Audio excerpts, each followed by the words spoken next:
অন্তর্বর্তীকালীন সরকার প্রত্যাশিত ন্যূনতম সংস্কারের দাবি পূরণ করতে ব্যর্থ হয়েছে বলে মন্তব্য করেছেন বাংলাদেশ খেলাফত মজলিসের আমির মাওলানা মোহাম্মদ মামুনুল হক।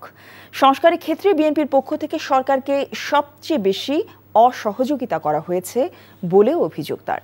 সকালে রাজধানী ইঞ্জিনিয়ার্স ইনস্টিটিউশন মিলনায়তনে দলের জাতীয় শ্রমিক কনভেনশনে এসব কথা বলেন মামুনুল হক।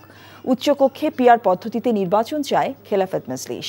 আসন্ন জাতীয় নির্বাচনে খেলাফত মজলিস ৩০০ আসনে প্রতিদ্বন্দ্বিতা করবে জানিয়ে মামুনুল হক বলেন, নিরপেক্ষ পরিবেশ নিশ্চিত না হলে জনগণ ভোট প্রদান করবে না। ১৯৪৭-৫২ আন্দোলন ও শাপলা চত্বরে হত্যাকাণ্ডকে উপেক্ষা করা ৫ই অগস্ট ঘোষণাপত্রে নির্বাচনের ন্যূনতম সংস্কারের কথা নেই বলেও দাবি খেলাফত মজলিসের আমিরের।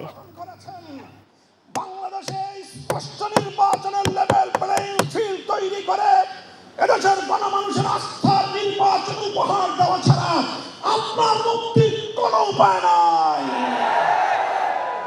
সেই ব্যবস্থা আপনাকে করতেই হবে। নির্বাচনের লেভেল প্লেইং ফিল্ড তৈরি করতে হবে। শাপলা চত্বরের এই রক্তকে স্বীকৃতি প্রদান করতে হবে।